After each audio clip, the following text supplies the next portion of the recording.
በመከላከያ በአየር ኃይል በምድር ኃይል በባህር ኃይል እንዲሁም በሳይበር እንዲደራጅ የተደረገበት ዋናው ዓላማ ትናንትና ዛሬ ነገን ለማስተሳሰር የሚያስፈልጉ አቅሞችን ሳያንጠባጥብ በተሟላ ቁመና መደራጀት እንዲችል ነው።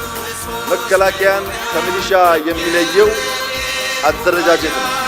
ጠንካራ አደረጃጀት ለድል ስለሚያበቃው ይህም ታስቦበት የተሰራበትና ከፍተኛ ውጤት የተገኘበት ነው።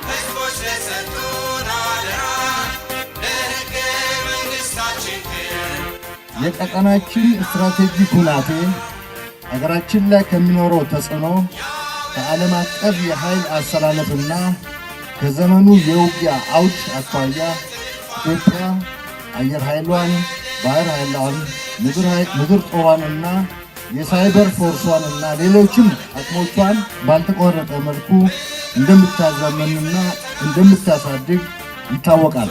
በመሆኑም ባለፉት የለውጥ ዓመታት በተቋማችን ባካሄድነው ሪፎርም ሁሉንም ኃይሎቻችንን በአደራጀት በስነ ልቦናና በትጥቅ ባልተቋረጠ ሁኔታ በማዘመን የማድረግ አቅማችንን በከፍተኛ ደረጃ ለማሳደግ ሰርተናል። ትልቅ እምርታም አምጥተንበታል። አራት መሰረታዊ ነገሮችን ይዘን ነው የሰራነው። የሰው ሀብት፣ ትጥቅ፣ መሰረተ ልማት፣ አካባቢን የመቀየር። በነገራችን ላይ አካባቢ የመቀየር ስንል ሶስት ቃላቶች ወይም ኮንሰፕቶች መገናኘት አለባቸው ብለን ነው የጀመርነው። ራሱን የቻለ መምሪያ ማቋቋም። አየር ኃይል መጸዳት አለበት፣ አንድ። አየር ኃይል መዋብ አለበት፣ ሁለት። አየር ኃይል መልማት አለበት ብለን ነው የጀመርነው። ጽዳት፣ ውበት፣ ልማት። ከዛ ተነስተን አሁን ግቢያችን ውስጥ ብትዞሩ ከአምና ጀምሮ በርካታ ኩንታል ስንዴ አግኝተናል። ከሰራዊታችን ጋር በጋራ በምንፈልገው ቦታ እንጆይ እናደርጋለን።